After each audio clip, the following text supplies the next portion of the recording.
काय तुम्ही सुद्धा बाजारातून कोबी आणली की नेहमी तीच कोबीची भाजी करतात?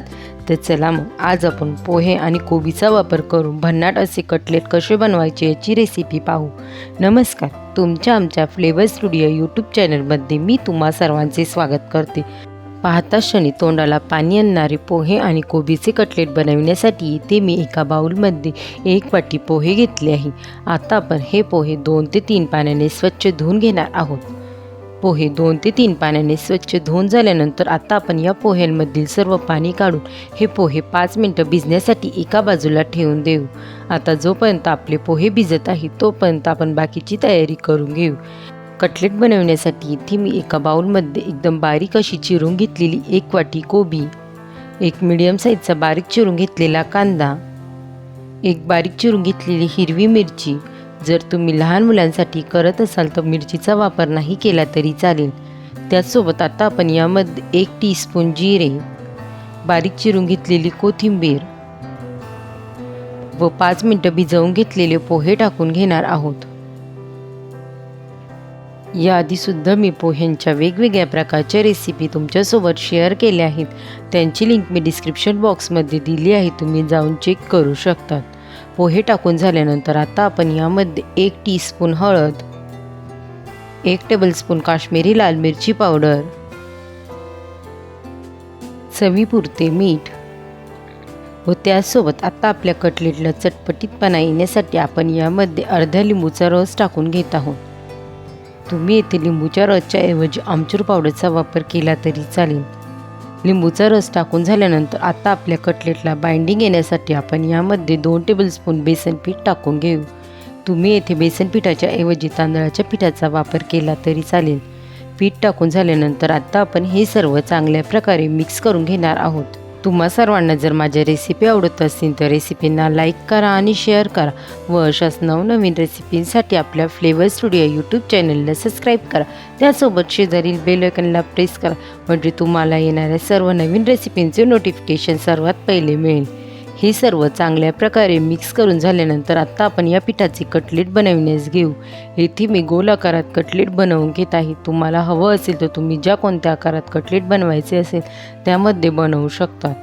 आता आपले संपूर्ण पिठाचे कटलेट बनवून झाले आहे. आता येथे मी एका वाटीमध्ये 1 टेबलस्पून कॉर्नफ्लॉवर घेतले आहे. कॉर्नफ्लॉवरमध्ये आता आपण थोडेसे पाणी मिक्स करून घेणार आहोत.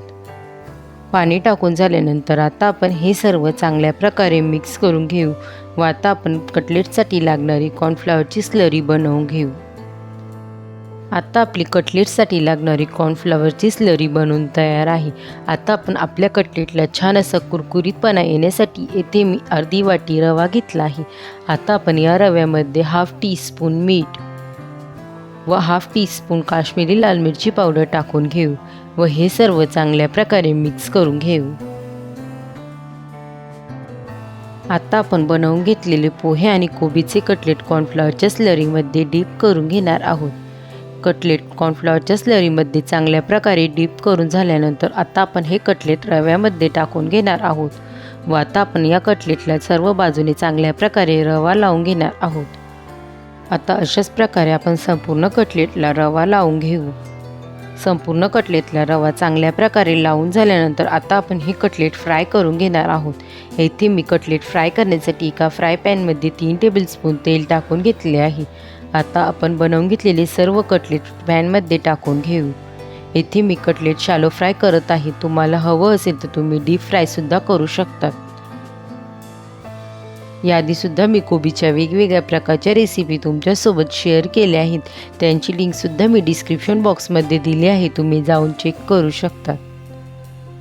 संपूर्ण कटलेट फ्राय पॅनमध्ये टाकून झाल्यानंतर आता आपण या कटलेटला दोन्ही बाजूने छान असा लालसर रंग येईपर्यंत भाजून घेणार आहोत. 1 मिनिटानंतर आता आपण कटलेट एका बाजूने छान असे पलटी करून घेतली आहे. तुम्ही पाहू शकतात आता आपल्या कटलेटला एका बाजूने छान असा लालसर रंग आला आहे. आता अशाच प्रकारे आपण दोन्ही बाजूने छान असा लालसर रंग येईपर्यंत हे कटलेट भाजून घेऊ. 3 ते 4 मिनिटांनंतर आता आपले कटलेट दोन्ही बाजूनी छान असे फ्राय करून झाले आहे.